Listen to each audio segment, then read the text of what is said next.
12-year-old Jonah Harris wasn't the type to ignore someone in need. Growing up in a modest neighborhood, his family didn't have much, but they had taught him the value of kindness and compassion. One brisk autumn afternoon, on his way home from school, Jonah noticed a woman sitting on a bench near the bus stop. Her head was bowed, and her dark hair fell in tangled waves over her face.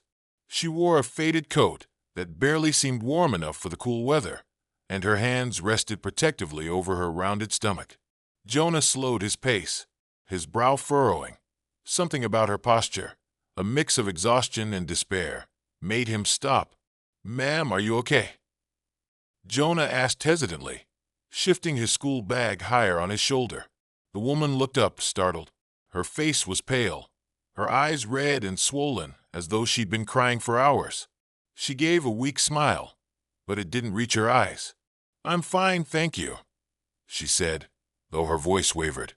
Jonah wasn't convinced. He could tell she was trying to hold herself together, but her trembling hands gave her away. "Are you sure?" he pressed gently. "You don't look fine." She hesitated, then sighed deeply, her shoulders slumping.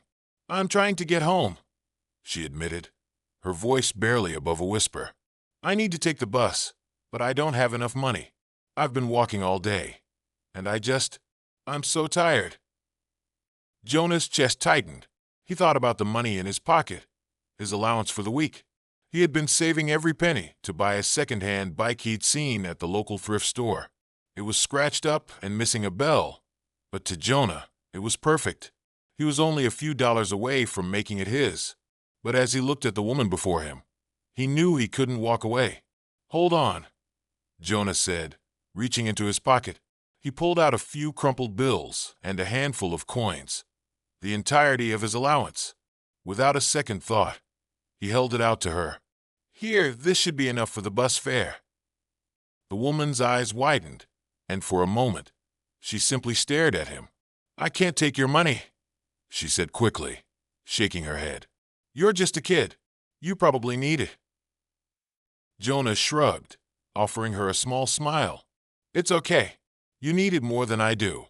Please take it." Her hands trembled as she reached out, hesitating before accepting the money.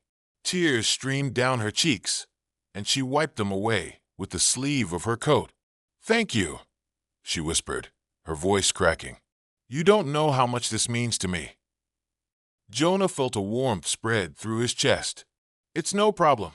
Just take care of yourself, okay?" The woman nodded, clutching the money tightly. A few minutes later, a bus pulled up to the stop. Jonah stayed by the bench as she boarded, making sure she got on safely. She turned to the window, waving at him through the glass as the bus pulled away. Jonah waved back, a soft smile on his face, as he walked the rest of the way home. Jonah felt lighter somehow, as if he had done something that truly mattered. He might not have been able to buy his bike just yet, but he knew he had helped someone in a moment of need, and that, he thought, was worth far more. Jonah returned home that evening feeling a quiet sense of fulfillment. He didn't tell anyone about what had happened, not even his parents. It wasn't because he thought they wouldn't approve. It simply felt like something he didn't need to explain. Helping the woman had been the right thing to do, and that was enough for him. The next day, life continued as usual. Jonah spent his Saturday morning mowing lawns for neighbors to earn his allowance. The autumn leaves made the task a little more challenging, but he didn't mind. He was determined to start saving again, even if it took longer to get the bike he wanted.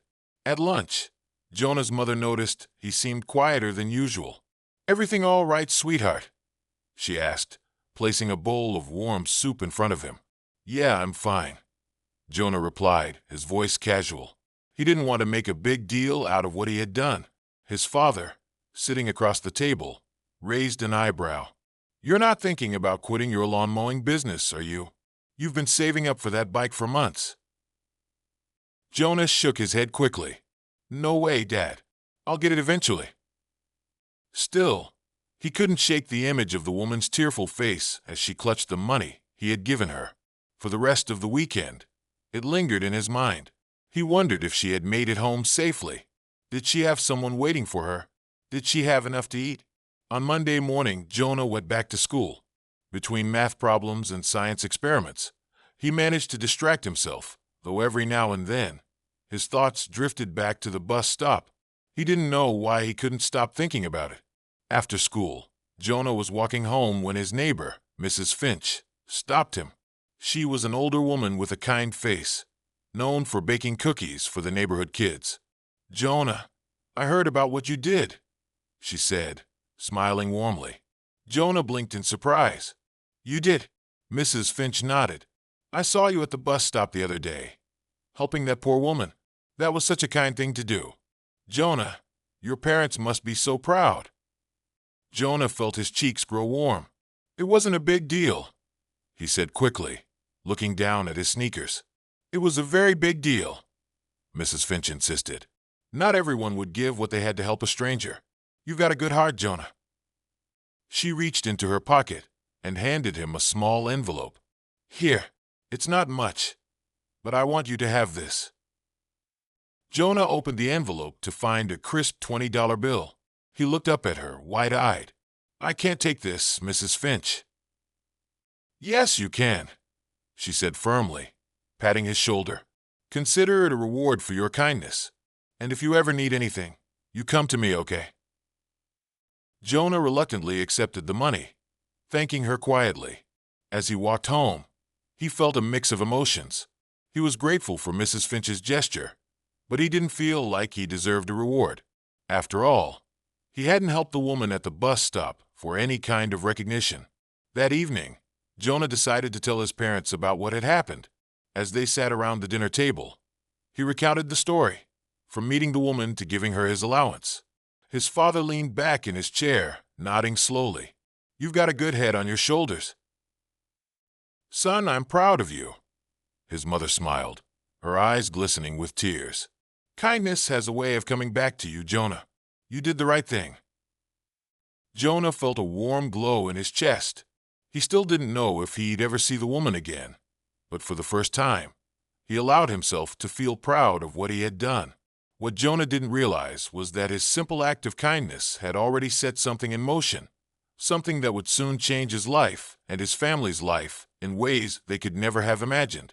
Life settled back into its usual rhythm for Jonah and his family. His father continued working long hours at the factory, while his mother kept busy stitching clothing to sell at the market. Jonah returned to mowing lawns and walking dogs after school, slowly rebuilding his savings. The bike felt like a distant goal now, but he didn't mind. He knew he'd get there eventually.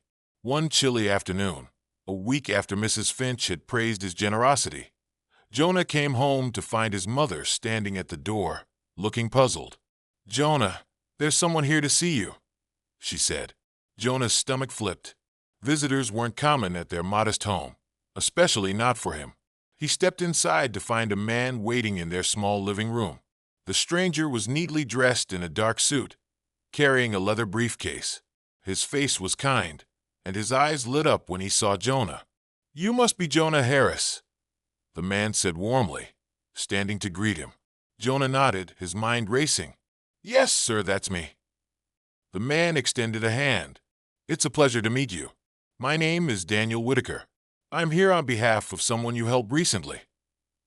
Jonah blinked in confusion. "Someone I helped?"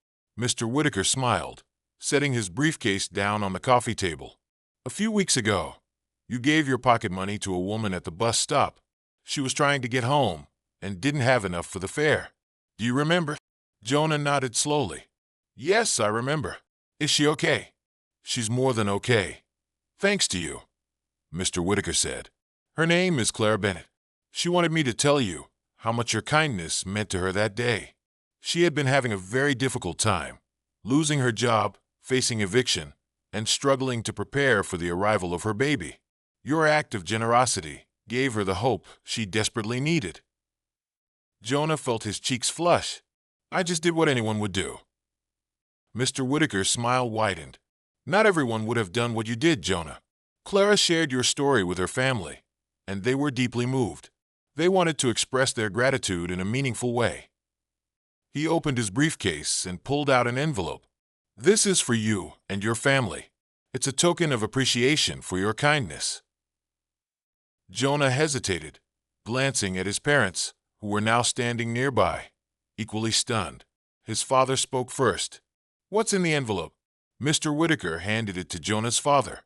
$5,000, he said gently. Clara's family insisted on giving this to Jonah for his future education. The room fell silent.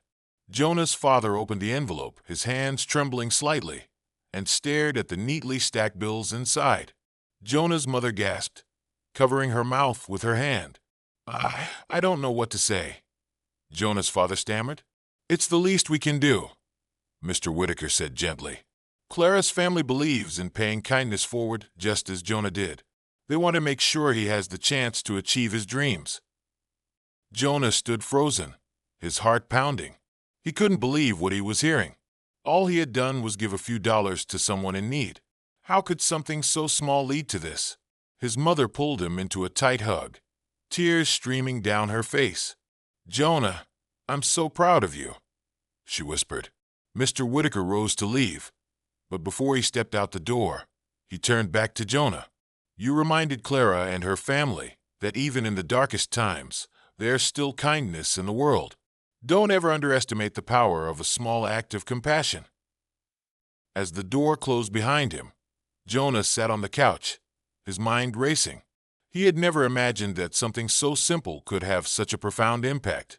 But as he looked at his parents' faces, full of gratitude and pride, he realized that kindness truly did have the power to change lives. The days that followed felt surreal to Jonah and his family. The envelope of money sat securely in a drawer in his parents' bedroom, but its presence seemed to lighten the entire house. Jonah's father, who had always been cautious and serious, now had a spring in his step. His mother, too, seemed more relaxed as she prepared meals and worked on her sewing projects. Still, the family knew they had to be careful. "This money isn't for spending on just anything," Jonah's father said firmly one evening as they sat together in the living room. "It's for your education, Jonah. We're going to make sure it's used the right way." Jonah nodded, fully agreeing.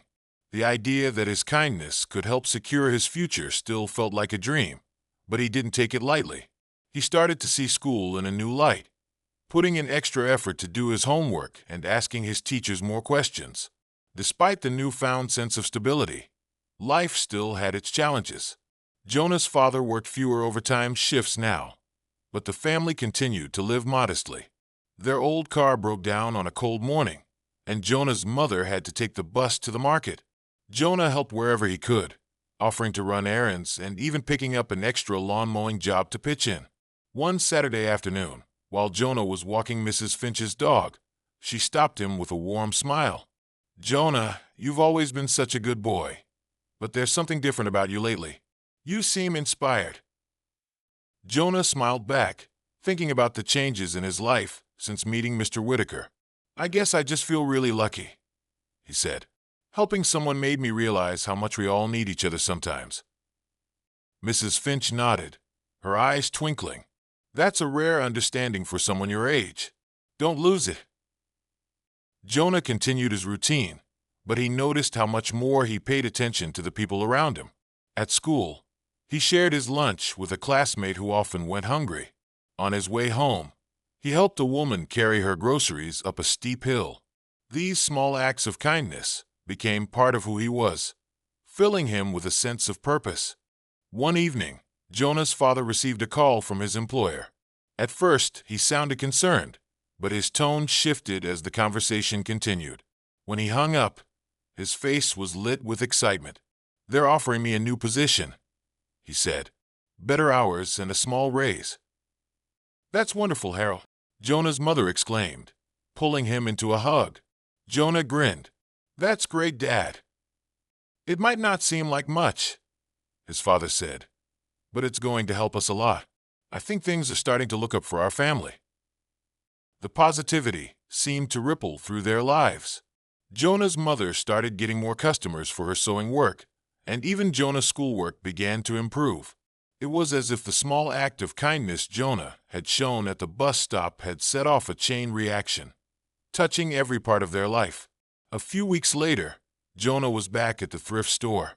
He had saved enough to finally buy the second-hand bike he had been dreaming of. As he wheeled it out of the shop, he couldn't help but feel a deep sense of satisfaction. It wasn't just the bike that made him happy. It was the knowledge that he had earned it while doing something good for others. As he rode home, the cool autumn air brushing against his face, Jonah thought about the path his life had taken. He had started with nothing but a few crumpled bills and a willingness to help. Now his future felt brighter than ever, and he knew that kindness had been the key to it all. As the seasons began to shift from autumn to winter, Jonah found himself reflecting on how much had changed. The act of helping the woman at the bus stop had been a small moment, but it had turned into something extraordinary. His family felt more stable. His father's new position at work eased their financial burdens, and Jonah was proud of how he was growing, not just in responsibility, but in kindness and understanding. One frosty December morning, there was another knock at the Harris family's door. Jonah's mother opened it, revealing a familiar face. It was Mr. Whitaker, the man who had brought them the envelope of money weeks earlier. This time, he wasn't alone. Standing beside him was the woman Jonah had helped at the bus stop. She was holding a bundle in her arms, a newborn baby wrapped in a soft yellow blanket. "Jonah," Mr. Whitaker began with a warm smile. "Clara wanted to come by and thank you in person." Clara stepped forward, her eyes shining with emotion. "I don't think I'll ever be able to express how grateful I am for what you did," she said, her voice trembling. "That day, I felt like I had no one and no hope. Your kindness reminded me that there are still good people in the world.